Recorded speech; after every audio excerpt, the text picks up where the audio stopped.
Two years ago, we had a bunch of logs delivered.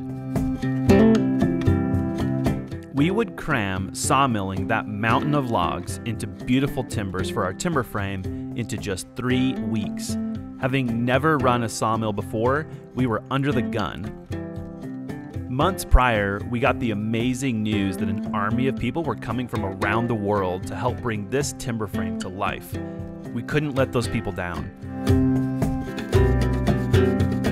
Time constraints meant no time for nitpicking. We saved gobs of lumber and slabs to turn into future lumber, flooring, and even wood chips. The rest became firewood.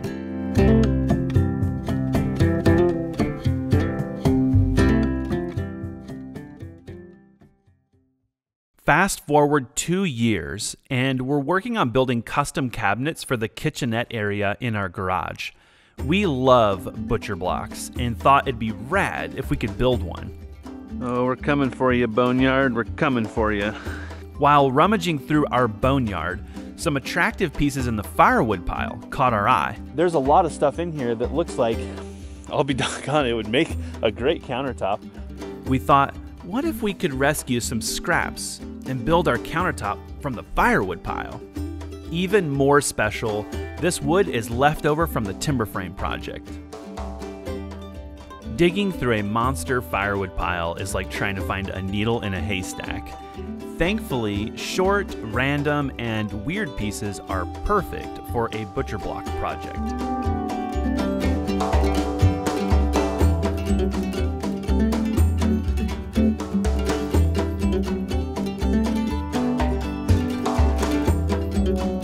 It took some pretty legit effort to get things dimensioned down to the widths and random lengths we'd need. All this firewood is random thickness, random width, a little soggy, and covered in who knows what.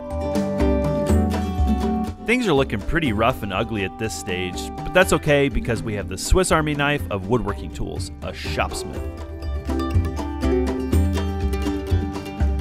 Because we're basically using tiny slabs, they lack a square edge. We're snapping a line and making one with a circular saw.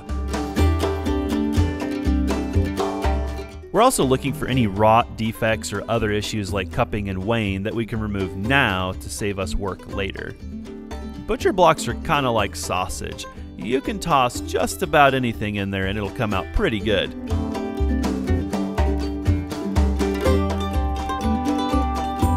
At this stage, having way too much is better than coming up short, so we're cutting more material than we need. We made a rough calculation on linear feet, measured all the pieces, and then overcut by about 30%.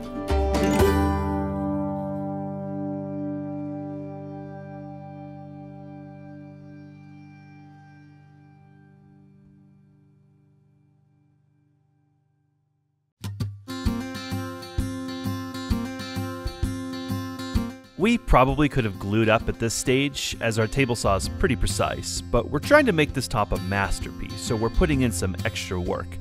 We ran each piece through an edge rejoiner to make it flat. This is critical before using a thickness planer. If it sounds like a lot of work, that's because it is. Hundreds of pieces, 2 sides, multiple passes. It'll make your everything hurt.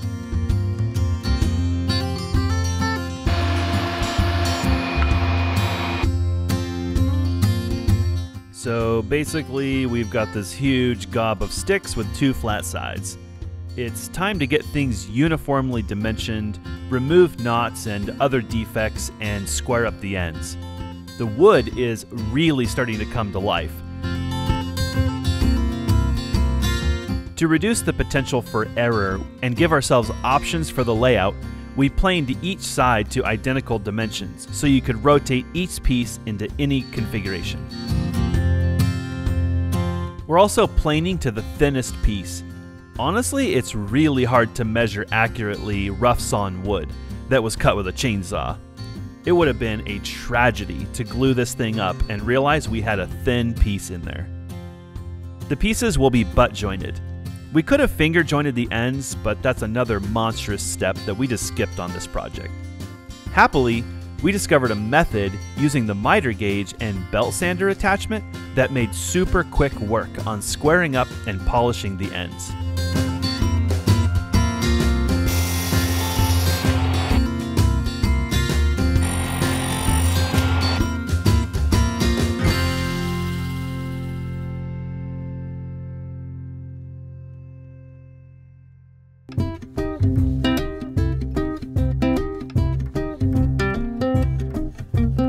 Oh baby, this is getting exciting.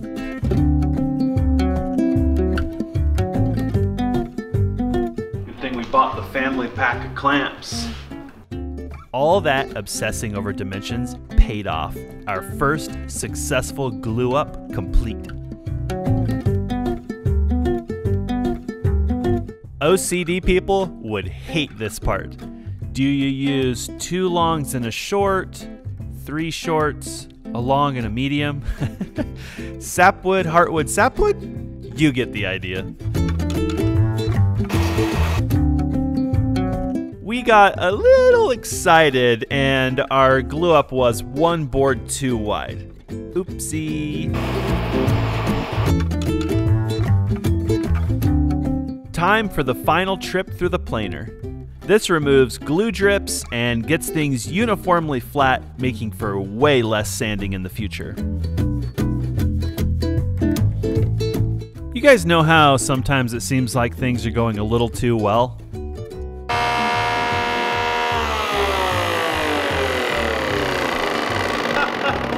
Crud! We blew the breaker! Right in the middle of everything going perfectly good!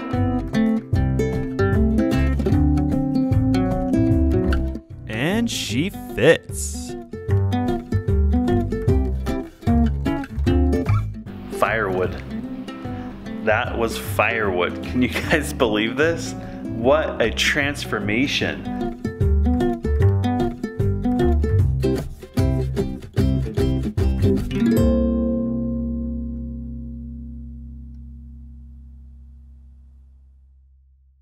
Holy catfish sticks. We found an awesome sink to complete this top. First, the length and the width get trimmed so we have proper references to install the sink. Every measurement and every cut at this stage is extremely crucial. One mistake and it's going in the burn pile. Cutting a sinkhole is pretty nerve-wracking. Cutting a sinkhole on a project that's this much work will make your butt pucker. We measured a lot, did a zillion test fits, and finally decided to just rip the Band-Aid off.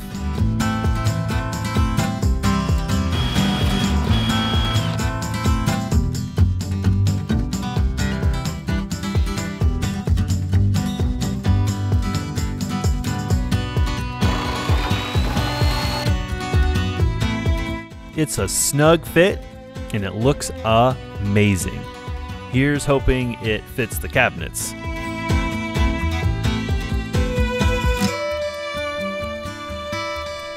We have squeezed every usable inch out of this space, and that means things are snug. We had to do some finagling and customizing to get the sink to fit in such a tight spot.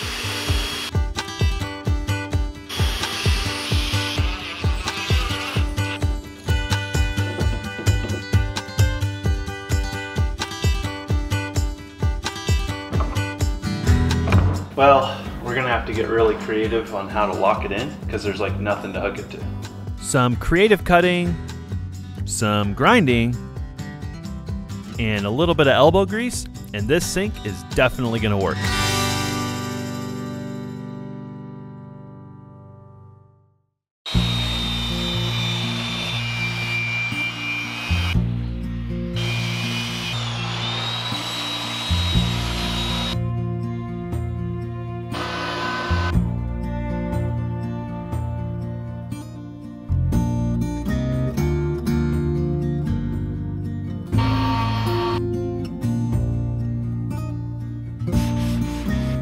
Hot dog, it's starting to look like a beautiful countertop. Way better than we could have imagined when we were out there rummaging through the wood pile. So we've got this beautiful top. Now what? Do we oil it? Varnish it? Epoxy? Here goes nothing. Oh man. Ah, no turning back now. Oh boy. And so now we just move it around. We decided after doing a small test slab, epoxy it is.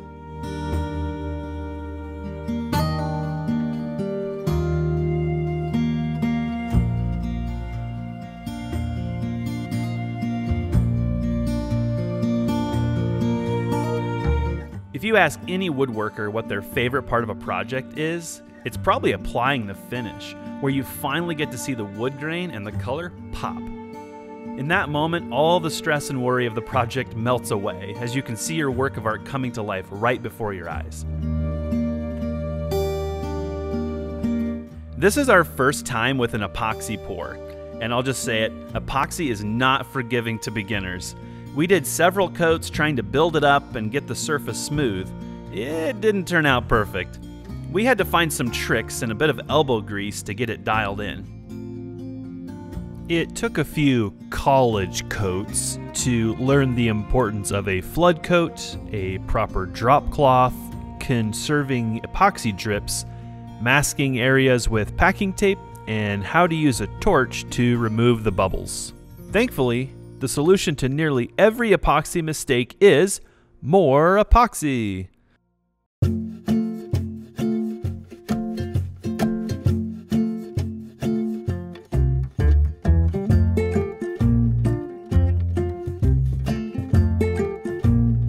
We like the benefits of epoxy, but we're not fans of the high gloss. So we did some research and we found that we could use some sandpaper and some steel wool to bring the finish down to a matte finish.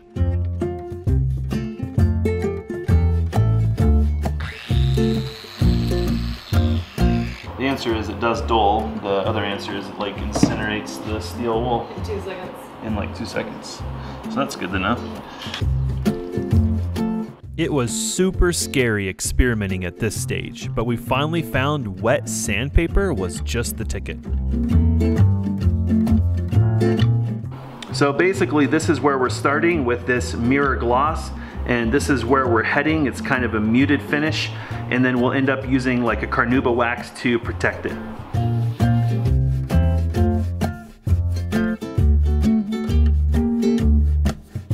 Unfortunately, none of our power sanders are rated for wet use, so we signed up for a good old arm workout. It ended up being a blessing though, because there's no dust, and we learned a dry eraser board eraser makes a stellar sanding block.